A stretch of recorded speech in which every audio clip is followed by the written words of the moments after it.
sa mga minions.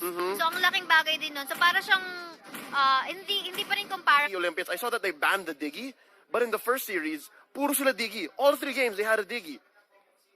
Pero kung tatanungin tayo, What's your call, diba? what's your call indeed? Siguro kung ako pipili ng lineup dito, I think I'm gonna go for that lineup with the Kimi. Kasi Epro. mas gusto ko talaga, well personally, mas gusto ko talaga yung may fast scaling ng mga heroes dito. So in terms of scaling pa lang, dun ako sa side ng Bren Epro. Gets ko. I understand. Essentially, what Kasaya is saying, ladies and gentlemen, is maganda yung scaling ng Bren Epro. Ibig sabihin, maluwang yung bintana. Kahit saan pwede sila pumasok. On the side of the Olympians though, maluwang yung bintana. Pero nasa dulo pa. Nasa Kailangan dulo mong pa. abangan, kailangan mong ingatan throughout the early game to mid game. Tapos saka lang sila magra-ramp up. And speaking of Granger, alam natin napakasakit niyan. Range-wise din naman, okay, course. pareho silang may mobility nitong si Kimi. Pero range-wise, mas malayo ang range nitong si Granger. Of course, masakit din. I believe that if experience is any teacher here in the nationals, we've seen the Kimi do things that she has no business doing. And I'm not sure kung ito ang plano ng Bren Epro dito. Pero nakita natin from the Signal Ultra Warriors, the Kimi on few. He does not care. He will just go for the objectives. Baka nagmamadali ang Bren Epro dito, baka ganun ang gawin nila. Nako, makikita natin yan dito. So guys, eto once more, if kararating nyo lang, this is Bren Epro versus STI Olympians. Pasimula pa lamang ang ating round 1. This is the last day of our group stages. So, kung wala tayong tiebreaker for tomorrow. Kaya titingnan natin, dami pwedeng mangyari tulad yan ang pag-uusap namin ni Wolf a while ago. A lot of things can change. There's a possibility for tiebreaker, especially para sa ating last series for today, the third series. That's gonna be Signal Ultra Warriors versus Sua Execration Punishers. Kaya naman, abang-abang lang kayo. But for the meantime, guys, dito na tayo sa ating bakbakan between STI Olympians and Bren Epro. Just a quick recap of their lineup. We have here Deja Vu for Lunox, Inzai Place, using the thumbs, Jiku gamit ang Akai, Aloy on that Granger at Chester para naman sa Franco. Pero teka lang, grabe naman bakbakan agad dito sa top lane. 2v2 agad.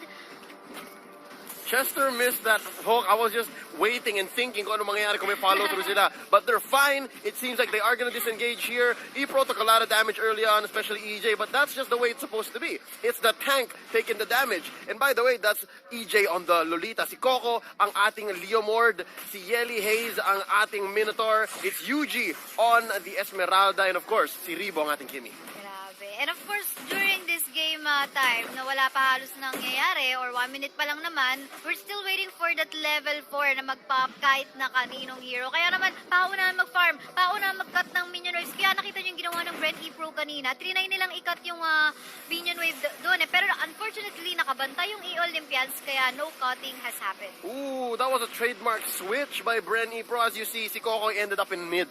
So, ano nangyari doon? Nagpalit sila. So, dapat si Yuji ang kumukuha ng EXP doon. But, instead, they are gonna go for this cut down below. Ngayon, narinig ka nila. Sabi nila, you know what? Gagawin namin. Gawin natin. That led to an under 2-minute level 4 on Yuji.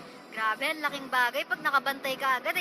Kumbaga, may jungle ka na, aagaw ka pa ng jungle ng iba. Eh di ano na lang ipa-farm dito ng STI Olympians. Kaya makikita mo dito 400 gold lead agad ang nasa kamay ng Bren Epro. Kasi na-delay na agad yung junglers dito ng STI Olympians. That hook didn't connect. But you can see in here, nakabantay dito ang STI Olympians. Ooh, sakto nakaw lang dito si Deja Vu. Yuji engaging, stealing some shields. Oy, Falling sabay Star pasok naman Moon! dito ni Yuji. 2v2 situation tayo dito. JW tries to stay the damage. Hook did connect, but unfortunately, Yuji was able to back away. Tamang chaos naman dito for Deja Vu para lang makatakas. And ito na nga, pwesto sa turtle natin. Nakabantay si Jiku and Aloy. And we'll have to check in here kung magkakaroon ba ng casualties. Real quick, nakaabang ang dalawa nating offlaner, si Coco sa baba at sa taas si Tams. Dominoan Fury! At ito na nga, Deja Vu going so low. He will be the first blood dito para sa kamay ng Bren Epro at hindi pa tatapos doon dahil 2 kills agad will be secured by the Epro team. Naging 3 pa nga at nako, objective na rin. The turtle is gonna be taken freely by the side of Epro. That's a free turtle at under 3 minutes, ladies and gentlemen. 2,000 gold lead right now on the red side. And they're not done. They're going to be cutting the lane down bottom. At mukhang hindi na makakahinga tong tore nito, ladies and gentlemen. Grabe, ito na ang sinasabi ko. Medyo matagal na mag-scale yung mga heroes na nasa side ng Olympians. Nauubusan pa sila ng jungle. Nako! Leo, ano ang dapat gawin ng Olympians dito? Feeling ko may kaya pa naman silang ipalagi. I think Olympians have to play safe. I know that sounds counterproductive, pero hindi dapat sila manghabol masyado ng ganito unless it's sure, unless it's free. Ay, naku po, nang habol sila sa top, they did secure a kill, but naku, that was a for one trade. At the price of Chester, diba? Up top, it's Yeli Hayes taking a lot of damage. He is going to be getting rage off of this, and as we can see, meron siyang Minoan Fury. So, this right here, sobrang kunat ng Minotaur, especially kung naka-rage siya. Mag-heal lang yan, tapos mag-Minoan Fury para tumakas pa rin the falling Star Moon! Inzai, it's just gonna be to push him back and just reclaim top to distract from mid. Medyo gusto yata nilang mag-push sa mid unless magro-rotate sila and try to take these buffs. Look, nag-ano sila, mag-invade sila sa taso. Yes, They're hindi, cutting. nag-cut na naman. Lagi nilang ginagawa yun. Kada wave, they keep on doing that. Pero eto, makikita natin dito, Olympians trying to secure their own buff. No hook will connect, but naku, sa bandang taas ng mapa dito si Inzai, please, mukhang delikado ang lagay. Trying to lifesteal, but this is 4v1 situation. Nandito naman Minoan Fury at Inzai, please, trying to back away sa may backup ni Deja Vu. Hindi na makakatakas. Eugene taking a lot of damage coming up from the Lunox. Naipit ni Jaco. Sino pa yan naman dito na ultimate coming up from the Lolita. At ayun, nagpapalitan pa. A lot of kills in here. Chester trying to survive. Medyo malayo na si Deja Vu at ayun. Nako, mamba out para sa Olympians. Mage na yata to. Look at Yuji, he's still going and they still are gonna go for this tower. Nang mamama lang si Yeli Hayes, sabi niya huwag kayong lalapit. Galit akong baka, huwag kayong lalapit. Ganyan ang matapang. Uy, grabe oh. Tignan mo, sinasalo lang talaga ng mga shield ni EJ. The Lolita shield. Itong mga binabato ni Deja Vu onto that Lunox. Hook didn't connect once more. This is what I'm saying, na sobrang laki ng bintana ng Bren Epro. They have so much room to move around on the map based on the kit of their heroes that come online as soon as they reach level 4. Yes, and Aloy, on that Granger, hindi pa natin definitely makikita yung damage ng hero na yan. Because, you know, kulang sa farm eh. Makikita mo dito, 4k gold dito agad nasa kamay ng Epro. Plus, they got a really good position onto the turtle. Really taking that once more. Look at that! What's so awesome about that Esmeralda is, nakita yung reaction mo kanina, you're like, bakit Esmeralda ng ganito kaaga?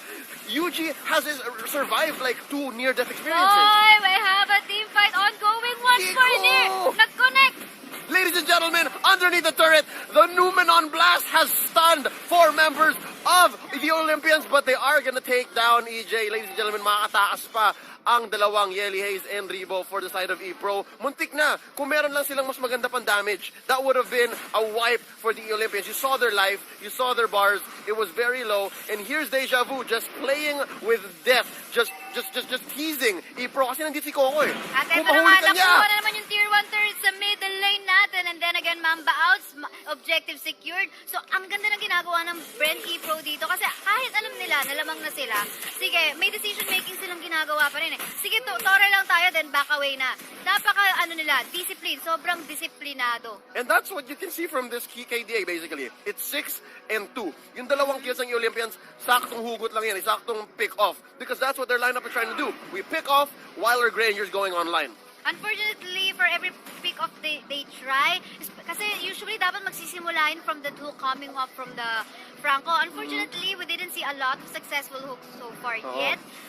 Siguro may isa lang ako nakita sa middle lane a while ago, and that's when they actually secured another kill. Pero teka lang, Jigo dito medyo naipit, masyadong overextend. Nakamamba out pa rin naman. Nice back to sprint. safety. Pero teka, sa bottom lane, 1v1 against our offlaner in here, Tams versus Leomord. At ito na nga ang 1v1 sa apakan kung sa apakan. Aloy trying to protect Inzai place. Napabakaway naman ang Bren Epro sa top lane though, suppress si Eugene dito. Nahook pa! Ano yun? Ang magandang laban na ipinakita dito sa taas ng STI Olympians. Point blank hook right there by Chester. Pero hindi na nakita, nandito si paring Rebo. The doctor is in, ladies and gentlemen, and he is going to surgically take this tower with the protection from Yeli Hayes and EJ. Pipilitin nila, and I think they are going to take this right here. Yes, konti na lang yun. Naubusan ng minion waves unfortunately. And nag-play safe na rin naman yung mga attack. kung iisipin nyo guys, baka, o sige, ba't di na lang din ang kinalulita or ng ano, well, makikita mo dito nga yung discipline eh. Kasi habang tumatagal, mas magstay sila sa tore na yun, mas sumasakit yung damage. So, ang ganda pa rin ng play safe na ginawa. Parang, alam nila kung kailan mag-play safe, alam nila kung kailan sila dapat maging aggressive. Bilang na bilang, aral na aral, and that's basically what you get from experience. Oy! Yuji, once again, using himself as a way to distract the Lunox up top, but it looks like Coco's gonna get Eto, this. si Deja po, hindi na nga lang makakatakas. Tatlong membro yon ng Bren Epro. But look at that positioning of the map. Right now, we cannot say na okay. Sige, although lamang dito ang Bren Epro by 5k gold, hindi mo masabi na okay, map is already controlled by Bren Epro. There is a Hindi pa. lot more Hindi pa. turrets that has to be taken out. Yep, hindi pa. It's still a red map, pero hindi naman walang-wala ang Olympians. Hindi naman walang-wala pa. Makikita mo nga sa baba, tumatry pa silang sumeko eh. Oh yeah, of course. Look at that. Inside plays, going for that tower down bot, and mukhang libreng kuha yon. But Epro are gonna make them pay by going up top, going after Jiku. Ay, eto na nga, sa top lane, nabasag na rin ang turret. Tier 2 turret ng E-Olympians doon. Nako, 4-7 ang score natin with the lead pa rin in terms of gold para sa side ng Bren Epro. The Lord is up na rin, and anytime na potentially may chance ang Bren Epro dito after, picking off a member from the side of the Olympians, they could have probably start that already. Ito na naman, Hook did not connect. I like what the Epro is doing here. They're really smart because ang ginagamit nila offlaner essentially is UG because he's able to survive more fights than Coco. And they need Coco for the cleanup. So yung 4v1 nila dito, medyo remix. Medyo iba yung take nila dito. But here we go. Jiku starting a fight against UG, but he pays the price kasi ang sakit na ni Doc Ribo. At ayun, nakakita na naman tayo ng Hook na hindi nag-connect. At eto na nga, medyo naipit ng konti dito si Jiku trying to go for that protection. Rage is building up. Makakapag-Minuan Fury pa ba? Unfortunately enough, Deja will secure a kill. At yun nga lang, mamamatay na rin siya. EJ though trying to sustain the damage. Nakaligtas pa, pero ito, trying to clean up. Coco is here. This Leomar Chester, nag-flicker out. Hindi na rin nag-survive. Nako, tatlong member dito. Apat pa nga, Bren Epro, buhay. They'll take it. They're just gonna go for the Lord here. This is as free a Lord as it gets. They have 2 members left on the side of the E-Olympians. Kailangan nila mag-defend. And wala silang mata, wala silang paa. They don't have hands and feet to send over to the Lord to check it out. So this is going to go towards E-Pro's gold lead. They now have what, Kaysaya? This is 7,000? 8,000? Napakataas na rin. And it's about to go 10,000 anytime soon.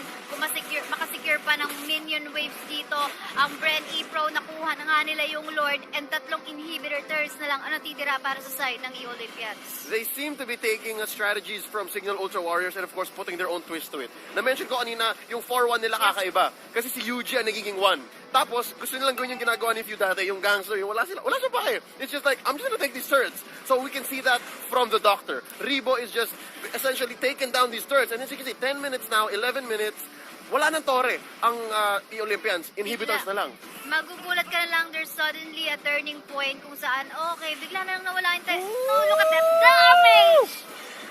Hook did not connect once more. Nandito na ang 6 member ng E-Pro natin right now. Looks like anytime soon, this inhibitor turret will fall down.